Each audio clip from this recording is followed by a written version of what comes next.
ರೀನೀಟನ್ನು ಬರೆದು ಬಂದು ನೀವೆಲ್ಲರೂ ಬೇಜಾರಾಗಿದ್ದೀರಾ? ನನಗೆ ಗೊತ್ತು, ಮಾರ್ಕ್ಸ್ ಬಹಳಷ್ಟು ಕಮ್ಮಿ ಬರ್ತಾ ಇದೆ. ಇದರಲ್ಲಿ ನಿಮ್ಮ ಒಂದು ಪ್ರಿಪ್ರೇಷನ್ನ ಲೋಪವಲ್ಲ, ಇದು ಕ್ವಶನ್ ಪೇಪರಲ್ಲಿ ಸ್ವಲ್ಪ ಡಿಫಿಕಲ್ಟ್ ಆಗಿರೋದ್ರಿಂದ ಕಮ್ಮಿ ಅಂಕಗಳು ಬರ್ತಾ ಇದೆ. ಆದ ಕಾರಣದಿಂದ ನಿಮ್ಮ ಒಂದು ಬೇಜಾರನ್ನು ನಾನು ಇವತ್ತು ಖುಷಿ ಪಡಿಸೋದಕ್ಕೆ ಬಂದಿದ್ದೇನೆ.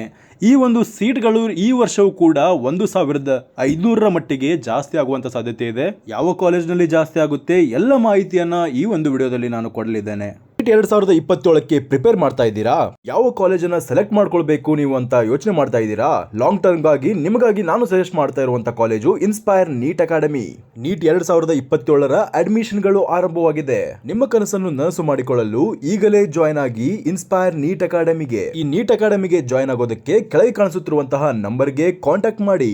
ನಮಗೆಲ್ಲರೂ ಗೊತ್ತಿದೆ, ಲಾಸ್ಟ್ ಇಯರ್ 1500 ಸೀಟ್ಗಳ ಸಂಖ್ಯೆಯಷ್ಟು ಜಾಸ್ತಿ ಆಗಿದ್ದು ಎಲ್ಲ ಕಾಲೇಜ್ಗಳಲ್ಲಿ ಕನ್ಸಿಡರ್ ಮಾಡಿದಾಗ.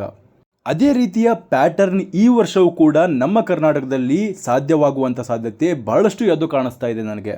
ಯಾಕೆ ಅಂತೀರಾ? ಈಗ ಆಲ್ರೆಡಿ ಎಲ್ಲ ಕಾಲೇಜ್ಗಳಿಗೆ, ಎಲ್ಲ ಪ್ರೈವೇಟ್ ಕಾಲೇಜ್ಗಳಿಗೆ ಮತ್ತು ಗೋರ್ಮೆಂಟ್ ಕಾಲೇಜ್ಗಳಿಗೆ NMC ಇಂದ ನಿಮ್ಮ ಕಾಲೇಜ್ನಲ್ಲಿ ಎಷ್ಟು ಸೀಟ್ಗಳನ್ನು ನೀವು ಜಾಸ್ತಿ ಮಾಡ್ಕೊಳ್ಬೇಕು ಅಂತ ನೀವು ಪ್ರಪೋಸನ್ನು ಮಾಡ್ಬೋದಂತ ಒಂದು NMC ಕಡೆಯಿಂದ ಎಲ್ಲ ಕಾಲೇಜ್ಗಳಿಗೆ ರಿಕ್ವೆಸ್ಟ್ ಬಂದಿತ್ತು. ಆ ಎಲ್ಲ ಕಾಲೇಜ್ಗಳು ಏನು ಮಾಡಿದಾವೆ ಅಂದರೆ ರಿಕ್ವೆಸ್ಟನ್ನು NMCಗೆ ಕಳಿಸಿದ್ದಾವೆ. NMC ಅಂದರೆ ಏನು? ನ್ಯಾಷನಲ್ ಮೆಡಿಕಲ್ ಕೌನ್ಸಿಲ್ಗೆ ಈ ಒಂದು ರಿಕ್ವೆಸ್ಟನ್ನು ಎಲ್ಲ ಕಾಲೇಜ್ಗಳು ಮಾಡಿದ್ದಾವೆ. ಈ ರಿಕ್ವೆಸ್ಟನ್ನು ಕರೆಕ್ಟಾಗಿ ಪರಿಗಣಿಸಿ, ಅಷ್ಟೇ ಅಲ್ಲದೆ ಅಲ್ಲಿರುವಂತಹ ಫೆಸಿಲಿಟೀಸ್ಗಳನ್ನು ಪರಿಗಣಿಸಿ ಖುದ್ದಾಗಿ NMC ಕಡೆಯಿಂದ ಕೆಲವೊಂದು ವ್ಯಕ್ತಿಗಳು ಬಂದು ಈ ಕಾಲೇಜ್ಗಳ ಪೂರ್ತಿ ಮಾಹಿತಿಯನ್ನು ತಿಳ್ಕೊಂಡು ಅಲ್ಲಿ ಇನ್ಕ್ರೀಸ್ ಮಾಡಬೇಕಾ ಬಿಡಬೇಕಾ ಅನ್ನೋದನ್ನು ಡಿಸೈಡ್ ಮಾಡ್ತಾರೆ. ಅದನ್ನು ಡಿಸೈಡ್ ಮಾಡೋದಕ್ಕೆ ಇನ್ನೂ ಕೂಡ NMC ಕಡೆಯಿಂದ ಯಾರೂ ಕಾಲೇಜ್ಗೆ ಬಂದಿಲ್ಲ. ಇನ್ನು ಕೆಲವೊಂದು ಕಾಲೇಜ್ಗಳಿಗೆ ಬಂದು ಇನ್ನೂ ಇನ್ವೆಸ್ಟಿಗೇಷನ್ ಮಾಡ್ತಾ ಇದ್ದಾರೆ. ಬಟ್ ಎಲ್ಲ ಒಂದು ಕಾಲೇಜ್ಗಳು ಅಂದರೆ ನಮ್ಮ ಕರ್ನಾಟಕದ ಕಾಲೇಜ್ಗಳನ್ನು ಬಂದು ಇನ್ವೆಸ್ಟಿಗೇಷನ್ ಮಾಡಬೇಕಲ್ಲ, ಅದಕ್ಕೆ ಟೈಮ್ ಹಿಡಿಯುತ್ತೆ. ಟೈಮ್ ಹಿಡಿದಾಗ ನಿಮಗೆ ಖಂಡಿತವಾಗಿ ಅದನ್ನು ಅಪ್ರೂವ್ ಮಾಡಿದರೆ ಖಂಡಿತವಾಗಿ ಸೀಟ್ಗಳ ಸಂಖ್ಯೆಯನ್ನು ಜಾಸ್ತಿ ಮಾಡ್ತಾರೆ. ಅಷ್ಟೇ ಅಲ್ಲದೆ ರೀಸೆಂಟಾಗಿ ನಮ್ಮ ಇಂಡಿಯಾದ ಒಂದು ಗೋರ್ಮೆಂಟ್ ಕೂಡ ಹೇಳಿತ್ತು, ನಾವು ಈ ಒಂದು ಬರುವ 5 ವರ್ಷಗಳಲ್ಲಿ 50,000 ಸೀಟ್ಗಳ ಮಟ್ಟಿಗೆ MBBS ಮತ್ತು MD ಸೀಟ್ಸ್ಗಳನ್ನು ಜಾಸ್ತಿ ಮಾಡ್ತೇವೆ ಅಂತ ಈಗಿರುವಂಥ ಪ್ರೆಸೆಂಟ್ ನ್ಯಾಷನಲ್ ಗೋರ್ಮೆಂಟ್ ಹೇಳಿತ್ತು. ಅದೇ ರೀತಿಯಲ್ಲಿ 5 ವರ್ಷದಲ್ಲಿ 50,000 ಸೀಟ್ಸ್ ಅಂದರೆ ವರ್ಷಕ್ಕೆ 10,000 ಸೀಟ್ಸನ್ನು ಜಾಸ್ತಿ ಮಾಡಬೇಕು ಆಲ್ ಓವರ್ ಇಂಡಿಯಾ. ಅದೇ ರೀತಿಯಲ್ಲಿ ಲಾಸ್ಟ್ ಇಯರ್ ಕೂಡ 10,000 ಸೀಟ್ ಮಟ್ಟಿಗೆ ಆಲ್ ಓವರ್ ಇಂಡಿಯಾದಲ್ಲಿ ಜಾಸ್ತಿ ಆಗಿತ್ತು. ಅದೇ ಒಂದು ಮಾತನ್ನು ಇಟ್ಕೊಂಡು ಈ ವರ್ಷವೂ ಕೂಡ 1500 ಸೀಟ್ಗಳ ಮಟ್ಟಿಗೆ ನಮ್ಮ ಕರ್ನಾಟಕದಲ್ಲಿ ಸಾಧ್ಯವಿದೆ ಸೀಟ್ಗಳ ಸಂಖ್ಯೆ ಜಾಸ್ತಿ ಆಗೋದು. ಈಗ ನಾವು ಕೌನ್ಸಿಲಿಂಗಲ್ಲಿ ಇದ್ದೇವೆ. ಈ ಸೀಟ್ಸ್ಗಳ ಸಂಖ್ಯೆ ಜಾಸ್ತಿ ಆದಾಗ ನಮಗೆ ಖುಷಿ ಆಗುತ್ತೆ. ಹೌದು, ನಾವು ಖುಷಿ ಪಡಲೇಬೇಕು. ನಾವು ಕೌನ್ಸಿಲಿಂಗಲ್ಲಿ ಈಗ ಪಾರ್ಟಿಸಿಪೇಟ್ ಮಾಡ್ತಾ ಇದ್ದೇವೆ. ನಮಗೆ ಕೌನ್ಸಿಲಿಂಗಲ್ಲಿ ಒಂದು ಚೆನ್ನಾಗಿರುವಂಥ ಕಾಲೇಜ್ ಸಿಗುತ್ತೆ. ನಾವು ಬಾರ್ಡರ್ ಲೈನಲ್ಲಿದ್ದಾಗ ಈ ಸೀಟ್ಗಳ ಸಂಖ್ಯೆ ಜಾಸ್ತಿ ಆದಾಗ ನಮಗೆ ಖುಷಿ ಆಗೋದಂತೂ ಗ್ಯಾರಂಟಿ ಆಗಿರುತ್ತೆ. ಈ ವರ್ಷ ನಮ್ಮ ಕರ್ನಾಟಕದ ಗೋರ್ಮೆಂಟ್ ಕೂಡ ಇಷ್ಟು ಸೀಟ್ಗಳನ್ನು ನಾವು ಜಾಸ್ತಿ ಮಾಡ್ತೇವೆ, 500 ಸೀಟ್ಗಳ ಮಟ್ಟಿಗೆ ಜಾಸ್ತಿ ಮಾಡ್ತೇವೆ ಅಂತ ಸುದ್ದಿಗೋಷ್ಠಿಯಲ್ಲಿ ಹೇಳಿದ್ದಾರೆ. ಅದನ್ನು ನಿಮ್ಮ ಮುಂದೆ ನಾನು ಪ್ರಕಟಗೊಳಿಸ್ತಾ ಇದ್ದೇನೆ. ಅದನ್ನ ಕ್ಲಿಪ್ ಅನ್ನು ನೋಡ್ಕೊಂಡು ಬನ್ನಿ. 200 ಸೀಟ್ ಇತ್ತು, ಈಗ 50 ಸೀಟ್ ಇನ್ಕ್ರೀಸ್ ಆಗಿ 250 ಸೀಟ್ ಆಗಿದೆ. ಆಮೇಲೆ ಮಂಡ್ಯದಲ್ಲಿ 50 ಸೀಟ್ ಎಕ್ಸ್ಟ್ರಾ ಆಗಿದೆ, ಶಿವಮೊಗ್ಗದಲ್ಲಿ 50 ಸೀಟು, ಗದಗದಲ್ಲಿ 50 ಸೀಟು, ಕೊಪ್ಪಳದಲ್ಲಿ 50 ಸೀಟು, ಮಡಿಕೇರಿಯಲ್ಲಿ 50 ಸೀಟ್ ಅನೌನ್ಸ್ಮೆಂಟ್, ಚಾಮರಾಜನಗರದಲ್ಲಿ 50 ಸೀಟ್ ಅನೌನ್ಸ್ಮೆಂಟ್, ಕಾರವಾರದಲ್ಲಿ 50 ಸೀಟ್ ಅನೌನ್ಸ್ಮೆಂಟ್, ಚಿಕ್ಕಮಗಳೂರಲ್ಲಿ 50 ಸೀಟ್ ಅನೌನ್ಸ್ಮೆಂಟ್, ಹಾವೇರಿಯಲ್ಲಿ 50 ಸೀಟ್ ಅನೌನ್ಸ್ಮೆಂಟ್. 250 ಕೊಟ್ಟಿದ್ದು ಎಲ್ಲ ಆಗಿದೆ. ಆಮೇಲೆ ಜೊತೆಗೆ PG ಸೀಟ್ಸ್ ಸುಮಾರು 572 ಸೀಟ್ ನಮ್ಮ ಎಲ್ಲಾ ಗವರ್ಮೆಂಟ್ ಮೆಡಿಕಲ್ ಕಾಲೇಜಸ್ ಅಲ್ಲಿ ಮಾತ್ರ ಹೇಳ್ತಾ ಇದ್ದೀವಿ. 572 ಸೀಟು ಅನೌನ್ಸ್ಮೆಂಟ್ ಆಗಿದೆ. ಇದು ಈ ವರ್ಷದ್ದು. ಹೋದ ವರ್ಷ ನಾವು 450 ಸೀಟ್ ಈಗಾಗಲೇ ಅನೌನ್ಸ್ಮೆಂಟ್ ತಗೊಂಡಿದ್ದೀವಿ. 450 ಸೀಟು UG 200 ಸೀಟ್ ಇತ್ತು, ಈಗ 50 ಸೀಟ್ ಇನ್ಕ್ರೀಸ್ ಆಗಿ 250 ಸೀಟ್.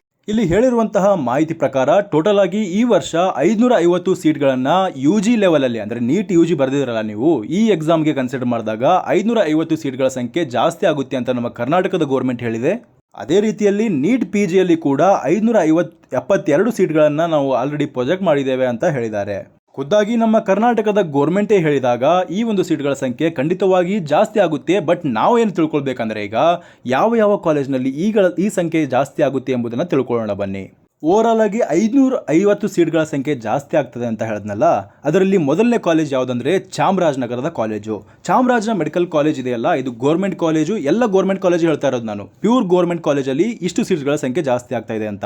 ಅದೇ ರೀತಿಯಲ್ಲಿ ಚಿಕ್ಕಮಗಳೂರು ಕಾಲೇಜಿನಲ್ಲಿ ಕೂಡ 50 ಸೀಟ್ಗಳನ್ನು ಜಾಸ್ತಿ ಮಾಡ್ತಾ ಇದ್ದಾರೆ. ಅಷ್ಟೇ ಅಲ್ಲದೆ ಕೊಡಗು ಕಾಲೇಜ್ನಲ್ಲಿ, ಕೊಡಗು ಇನ್ಸ್ಟಿಟ್ಯೂಟ್ ಆಫ್ ಮೆಡಿಕಲ್ ಕಾಲೇಜ್ನಲ್ಲಿ ಕೂಡ 50 ಸೀಟ್ಗಳನ್ನು ಜಾಸ್ತಿ ಮಾಡ್ತಾ ಇದ್ದಾರೆ. ಅದೇ ರೀತಿಯಲ್ಲಿ ಹಿಮ್ಸ್ ಹಾವೇರಿ ಕಾಲೇಜ್ನಲ್ಲಿ ಕೂಡ 50 ಸೀಟ್ಗಳನ್ನು ಜಾಸ್ತಿ ಮಾಡ್ತಾ ಇದ್ದಾರೆ. ಹಾಗೆ ಯಾದಗಿರಿ ಕಾಲೇಜ್ನಲ್ಲಿ ಕೂಡ 50 ಸೀಟ್ಗಳನ್ನು ಜಾಸ್ತಿ ಮಾಡ್ತಾ ಇದ್ದಾರೆ. ನಿಮಗೆ ಗೊತ್ತಿರಬೇಕು, ಈ ಯಾದಗಿರಿ ಕಾಲೇಜ್ ಆಗಿರ್ಬೋದು, ಚಿಕ್ಕಮಗಳೂರು ಕಾಲೇಜ್ ಆಗಿರ್ಬೋದು, ರೀಸೆಂಟಾಗಿ ಕನ್ಸ್ಟ್ರಕ್ಟ್ ಆಗಿರುವಂಥ ಕಾಲೇಜ್ಗಳು. ಅಂದರೆ ಕನ್ಸ್ಟ್ರಕ್ಟ್ ಆಗಿ ಆಲ್ಮೋಸ್ಟ್ ಆಗಿ 2ರಿಂದ 3-4 ವರ್ಷಗಳಷ್ಟು ಆಗಿರ್ಬೋದು. ಅಷ್ಟು ವರ್ಷಗಳಲ್ಲೇ ಈ ಒಂದು ಕಾಲೇಜಿನಲ್ಲಿ ಸೀಟ್ಗಳ ಸಂಖ್ಯೆಯನ್ನು ಜಾಸ್ತಿ ಮಾಡ್ತಾ ಇದ್ದಾರೆ. ಮುಂದುವರೆದು ಕಿಮ್ಸ್ ಹುಬ್ಳಿಯಲ್ಲಿ ಕೂಡ 50 ಸೀಟ್ಗಳ ಸಂಖ್ಯೆ ಜಾಸ್ತಿ ಆದರೆ ಗದಗ್ ಜಿಮ್ಸ್ನಲ್ಲಿ ಕೂಡ 50 ಸೀಟ್ಗಳ ಸಂಖ್ಯೆ ಜಾಸ್ತಿ ಮಾಡ್ತಾ ಇದ್ದಾರೆ. ಕೊಪ್ಪಳದಲ್ಲಿ ಕೂಡ 50 ಸೀಟ್ಗಳ ಸಂಖ್ಯೆ ಜಾಸ್ತಿ ಮಾಡ್ತಾ ಇದ್ದಾರೆ. ಅದೇ ರೀತಿಯಲ್ಲಿ ಕಾರವಾರದಲ್ಲಿ ಕೂಡ ಈ ಒಂದು ಸೀಟ್ಗಳ ಸಂಖ್ಯೆ ಜಾಸ್ತಿ ಮಾಡ್ತಾ ಇದ್ದಾರೆ.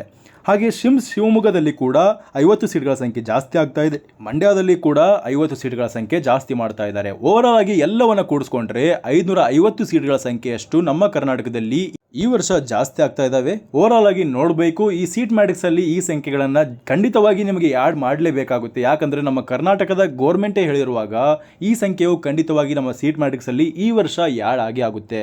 ಆದರೆ ಅಷ್ಟೇ ಕೈ ಸುದ್ದಿಯನ್ನು ಕೂಡ ನಾನು ಈಗ ನಮಗೆ ಹೇಳಲೇಬೇಕು.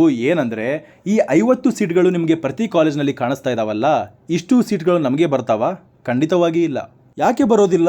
ಈ ಎಲ್ಲ ಸೀಟ್ಗಳು ಕರ್ನಾಟಕದ ಕಾಲೇಜ್ಗಳಲ್ವಾ? ಆದರೆ ಯಾಕೆ ಬರೋದಿಲ್ಲ ಅಂತಂದರೆ, ನಿಮಗೆ ತಿಳಿದಿರಲಿ, ಈಗ ಒಂದು ಕಾಲೇಜ್ನಲ್ಲಿ 100 ಸೀಟ್ಸ್ಗಳಿದ್ದರೆ ಅಲ್ಲಿರುವಂಥ 15 ಸೀಟ್ಸ್ಗಳು ಆಲ್ ಇಂಡಿಯಾ ಕೋಟಾದಲ್ಲಿ ಹೋಗುತ್ತೆ. ಇನ್ನು 15 ಸೀಟ್ಸ್ಗಳನ್ನು NRIದಲ್ಲಿ ಅಲಾಟ್ಮೆಂಟ್ನ ನಡೆಯುತ್ತೆ. NRI ಅಂದರೆ ಏನು? NRI ಅಂದರೆ ಅದನ್ನು ಬೇರೆಯವರಿಗೆ, ಬೇರೆ ಕಂಟ್ರಿಯವರಿಗೆ ಅಲಾಟ್ ಮಾಡೋದಿಲ್ಲ. ಅದನ್ನು ಏನು ಮಾಡ್ತಾರೆ ಅಂದರೆ ಮ್ಯಾನೇಜ್ಮೆಂಟ್ ಕೋಟಾದಲ್ಲಿ ಕನ್ವರ್ಟ್ ಮಾಡಿ 25 ಲಕ್ಷಕ್ಕೆ ನಮ್ಮ ಕರ್ನಾಟಕದಲ್ಲಿರುವಂತಹ ನಾನ್ ಮೆರಿಟ್ ವಿದ್ಯಾರ್ಥಿಗಳಿಗೆ ಆ ಒಂದು ಸೀಟನ್ನು ಹಂಚಿಕೆ ಮಾಡ್ತಾರೆ. ಯಾರಿಗೆ ದುಡ್ಡಿದೆಯೋ, ಯಾರ ಹತ್ರ ಕಾಸಿದೆಯೋ, ಕಾಸಿದ್ದವರಿಗೆ ಕಜ್ಜಾಯ ಅನ್ನೋದು ಖಂಡಿತವಾಗಿ ಇದರಿಂದ ತಿಳಿದು ಬರುತ್ತೆ. ನಾನು ಏನು ಹೇಳಿದೆ, 100 ಸೀಟ್ಸ್ಗಳಲ್ಲಿ 15 ಸೀಟ್ಸ್ಗಳು ಆಲ್ ಇಂಡಿಯಾ ಕೋಟಾದಲ್ಲಿ ಹೋದರೆ ಇನ್ನೂ 15 ಸೀಟ್ಸ್ಗಳೇನನ್ನು ಮಾಡ್ತಾರೆ, NRI ಕೋಟಾದಲ್ಲಿ ಹೋಗುತ್ತೆ. ಉಳಿದ ಎಷ್ಟು ಸೀಟ್ಗಳು ಅಂದರೆ 30% ಹೋದರೆ 60 ಸೀಟ್ಸ್ಗಳು. 60 ಸೀಟ್ಸ್ಗಳು, 100ರಲ್ಲಿ 60 ಸೀಟ್ಸ್ಗಳು ಮಾತ್ರ ನಮ್ಮ ಕರ್ನಾಟಕದ ಪಾಲಿಗೆ ಬರುತ್ತೆ. 60 ಸೀಟ್ಸ್ಗಳಲ್ಲಿ ಕೂಡ GM ಕ್ಯಾಟಗರಿಗೆ 50% ಸೀಟ್ಗಳನ್ನು ರಿಸರ್ವೇಷನ್ ಮಾಡಿದ್ರೆ ಉಳಿದ ಒಂದು 30 ಸೀಟ್ಸ್ಗಳನ್ನು ನಮ್ಮ ಉಳಿದ ಎಲ್ಲ ಕ್ಯಾಟಗರಿಗಳಿಗೆ ಸಬ್ ಡಿವೈಡನ್ನು ಮಾಡಲಾಗುತ್ತೆ. ನಿಮಗೀಗ ಅರ್ಥವಾಗಿದೆ ಅಂದ್ಕೊಳ್ತೀನಿ ಯಾವ ರೀತಿಯಲ್ಲಿ ಈ ಸೀಟ್ಸ್ಗಳನ್ನು ಡಿವೈಡ್ ಮಾಡಲಾಗುತ್ತೆ ಅಂತ. ಇಷ್ಟೇ ಸೀಟ್ಸ್ಗಳು ಜಾಸ್ತಿ ಆಗ್ತವೆ ಅಂತ ಅಂದ್ಕೊಂಡಿದ್ದೀರಾ? ಖಂಡಿತವಾಗಿ ಇಲ್ಲ.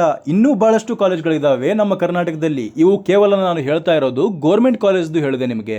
ಆದರೆ ಇನ್ನೂ ಪ್ರೈವೇಟ್ ಕಾಲೇಜ್ಗಳಿದಾವಲ್ಲ, ಅಲ್ಲಿಯೂ ಕೂಡ 50 ಸೀಟ್ಗಳನ್ನು ಜಾಸ್ತಿ ಮಾಡ್ತಾರೆ. ಅದನ್ನು ಯಾವಾಗ ಮಾಡ್ತಾರೆ ಅಂದರೆ, ನ್ಯಾಷನಲ್ ಮೆಡಿಕಲ್ ಕೌನ್ಸಿಲಿಂದ ಆ ಒಂದು ಆದೇಶ ಬಂದ ನಂತರ ಇಮಿಡಿಯೇಟ್ಲಿ ನಿಮಗೆ ಯಾವುದೇ ರೌಂಡಲ್ಲಿ ಆಗಿರ್ಬೋದು, ಸೆಕೆಂಡ್ ರೌಂಡಲ್ಲಿ ಆಗಿರ್ಬೋದು, ಥರ್ಡ್ ರೌಂಡಲ್ಲಿ ಆಗಿರ್ಬೋದು, ಅಥವಾ ಫಸ್ಟ್ ರೌಂಡಲ್ಲಿ ಆಗಿರ್ಬೋದು, ಆ ಸೀಟ್ಗಳನ್ನು ಇನ್ಕ್ಲೂಡ್ ಮಾಡಿ ನಿಮಗೆ ಅಲಾಟ್ಮೆಂಟನ್ನು ಮಾಡ್ತಾರೆ. ಆದರೆ ನಮ್ಮ ಲಾಸ್ಟ್ ಇಯರ್ನ ಒಂದು ಕೋರ್ಟ್ ಕೇಸಲ್ಲಿ ಏನು ಹೇಳಿತ್ತಂದರೆ, ನೀವು ಖಂಡಿತವಾಗಿ ಸೀಟ್ ಮ್ಯಾಟ್ರಿಕ್ಸನ್ನು ಈ ರೀತಿ ರೌಂಡ್ಸ್ಗಳಲ್ಲಿ ಬಿಡಬಾರ್ದು ಅಂತ ಹೇಳಿದ್ರು. ಆದರೆ ಈ ವರ್ಷ ಯಾವ ರೀತಿಯಲ್ಲಿ ಬಿಡ್ತಾರೆ ಎಂಬುದನ್ನು ಕೂಡ ನಾವು ನೋಡಬೇಕಾಗುತ್ತೆ. ಉಳಿದ ಕಾಲೇಜ್ಗಳನ್ನು ನೋಡ್ಕೊಂಡು ಹೋಗೋಣ. ರಾಮನಗರದ ಕಾಲೇಜು, ಹಾಗೆಯೇ ಕನಕಪುರದ ಕಾಲೇಜು ಲಾಸ್ಟ್ ಇಯರೇ ಭಾಳಷ್ಟು ಡಿಮ್ಯಾಂಡಲ್ಲಿ ಇತ್ತು. ಈ ಕಾಲೇಜ್ಗಳು ಖಂಡಿತವಾಗಿ ಆಗೇ ಆಗ್ತವೆ ಅಂತ ನಾವು ಅಂದ್ಕೊಂಡಿದ್ವಿ. ಬಟ್ ಏನಾಯ್ತಂದರೆ 3 ಕಾಲೇಜ್ಗಳು ನಮ್ಮ ಲಿಸ್ಟಲ್ಲಿದ್ವು. ಒಂದು ರಾಮನಗರದ ಕಾಲೇಜು, ಕನಕಪುರದ ಕಾಲೇಜು, ಫಾರೂಕ್ ಕಾಲೇಜ್ ಅಂತ ಮೈಸೂರಲ್ಲಿ. ಲಾಸ್ಟ್ ಇಯರ್ 3 ಕಾಲೇಜ್ಗಳು ಖಂಡಿತವಾಗಿ ನಮಗೆ ಮಾಪಪ್ ರೌಂಡಲ್ಲಿ ಸಿಗುತ್ತೆ ಅಂತ ಅಂದ್ಕೊಂಡಿದ್ವಿ. ಬಟ್ ಏನಾಯ್ತಂದರೆ 2 ಕಾಲೇಜ್ಗಳಿಗೆ ಒಂದು ಪರ್ಮಿಷನನ್ನು ಕೊಡಲಿಲ್ಲ NMC. ಬಟ್ 3ನೇ ಕಾಲೇಜು ಫಾರೂಕ್ ಕಾಲೇಜನ್ನು ಪರ್ಮಿಷನ್ ಕೊಟ್ಟರು. ಅದೇ ರೀತಿಯಲ್ಲಿ ಬಾಗಲಕೋಟೆಯಲ್ಲಿ ಕೂಡ ಇನ್ನೂವರೆಗೂ ಯಾವುದೇ ಒಂದು ಗೋರ್ಮೆಂಟ್ ಕಾಲೇಜ್ ಇಲ್ಲ. ಅಲ್ಲಿ ಕೇವಲ SNMC ಕಾಲೇಜು, ಅದೇ ರೀತಿಯಲ್ಲಿ SR ಪಾಟೀಲ್ ಕಾಲೇಜ್ ಅನ್ನುವಂತಹ 2 ಪ್ರೈವೇಟ್ ಕಾಲೇಜ್ ಇರೋದ್ರಿಂದ ಅಲ್ಲಿ ಯಾವುದೇ ಗೋರ್ಮೆಂಟ್ ಕಾಲೇಜ್ ಇನ್ನೂವರೆಗೂ ಇರಲಿಲ್ಲ. ಬಟ್ ರೀಸೆಂಟಾಗಿ ಈ ವರ್ಷ ಸ್ಟಾರ್ಟ್ ಆಗುವಂಥ ಸಾಧ್ಯತೆ ಭಾಳಷ್ಟು ಎದ್ದು ಕಾಣಿಸ್ತಾ ಇದೆ ಆ ಒಂದು ಡಿಸ್ಟಿಕ್ಕಲ್ಲಿ. ಅಷ್ಟೇ ಅಲ್ಲ ರೀ, ಇನ್ನು ಬಿಜಾಪುರಲ್ಲಿ ಕೂಡ ಈ ವರ್ಷ ಸ್ಟಾರ್ಟ್ ಆಗದೇ ಇದ್ರೂ ಕೂಡ ಖಂಡಿತವಾಗಿ ನೆಕ್ಸ್ಟ್ ಇಯರ್ ಸ್ಟಾರ್ಟ್ ಆಗುವಂಥ ಸಾಧ್ಯತೆ ಕೂಡ ಇದೆ ಅಂತ ನನಗೆ ಸುದ್ದಿ ಬಂದಿದೆ. ಅದರ ಬಟ್ಟಿಗೆ ನಾವು ಹೇಳೋದಾದರೆ ನೋಡಬೇಕು ಯಾವ ಡಿಸ್ಟಿಕ್ಕಲ್ಲಿ ಖಂಡಿತವಾಗಿ ಎಲ್ಲ ಒಂದು 31 ಡಿಸ್ಟಿಕ್ಕಲ್ಲಿ ಒಂದೊಂದು ಕಾಲೇಜನ್ನು ಮಾಡ್ತೇವೆ ಅಂತ ನಮ್ಮ ಕರ್ನಾಟಕದ ಗೋರ್ಮೆಂಟ್ ಸಿದ್ಧವಾಗಿ ನಿಂತಿದೆ. ಮುಂದುವರೆದು ಆಳ್ವಾಸ್ ಕಾಲೇಜ್ ಮಂಗಳೂರಲ್ಲಿ ಕೂಡ ಒಂದು MBBS ಕಾಲೇಜ್ ಸ್ಟಾರ್ಟ್ ಆಗುತ್ತೆ ಅಂತ ಸುದ್ದಿ ಹರಿದಾಡ್ತಾ ಇದೆ. ಅಷ್ಟೇ ಅಲ್ಲದೆ ಆಳ್ವಾಸ್ನ ಒಬ್ಬರು ಫೌಂಡರ್ ಆಗಿರುವಂತಹ ಮೋಹನ್ ಆಳ್ವಾ ಅವರು ಕೂಡ ತಮ್ಮ ಒಂದು ಸುದ್ದಿಗೋಷ್ಠಿಯಲ್ಲಿ ಹೇಳಿದ್ದಾರೆ. ಅಷ್ಟೇ ಅಲ್ಲದೆ ಕರ್ನಾಟಕ ರೆಡ್ಡಿ ಜನಸಂಘ ಅನ್ನುವಂತಹ ಒಂದು ಮೆಡಿಕಲ್ ಕಾಲೇಜ್ ಕೂಡ ಈ ವರ್ಷ ಸ್ಟಾರ್ಟ್ ಆಗುವಂಥ ಸಾಧ್ಯತೆ ಇದೆ. ಮೊದಲಿಗೆ ಈ ಒಂದು ಕಾಲೇಜ್ನಲ್ಲಿ 50 ಸೀಟ್ಗಳನ್ನು ಕೊಟ್ಟರು ಅಥವಾ 100 ಸೀಟ್ಗಳನ್ನು ಡೈರೆಕ್ಟಾಗಿ ಕೊಟ್ಟರು ಹೇಳಲಿಕ್ಕಾಗಲ್ಲ. ಎಷ್ಟು ಸೀಟ್ಸ್ಗಳನ್ನು ಇಲ್ಲಿ ಕೊಡ್ತಾರೆ ಅನ್ನೋದನ್ನು ಗೆಸ್ ಮಾಡೋದಕ್ಕಾಗಲ್ಲ. ಇಲ್ಲಿ ಟೋಟಲ್ ಆಗಿ ಓವರಾಲ್ ಆಗಿ ಕೌಂಟ್ ಮಾಡಿಕೊಂಡಾಗ 500 ಸೀಟ್ಗಳ ಮಟ್ಟಿಗೆ ಜಾಸ್ತಿ ಆಗುತ್ತೆ. ಈಗ ನಮಗೆ ಮೊದಲಿಗೆ 550 ಸೀಟ್ಗಳು ಮತ್ತು ಇಲ್ಲಿ 500 ಸೀಟ್ಗಳು 1000 ಆಯಿತು. ಇನ್ನೂ ಕೆಲವೊಂದು ಕಾಲೇಜ್ಗಳು ಬರ್ತವೆ.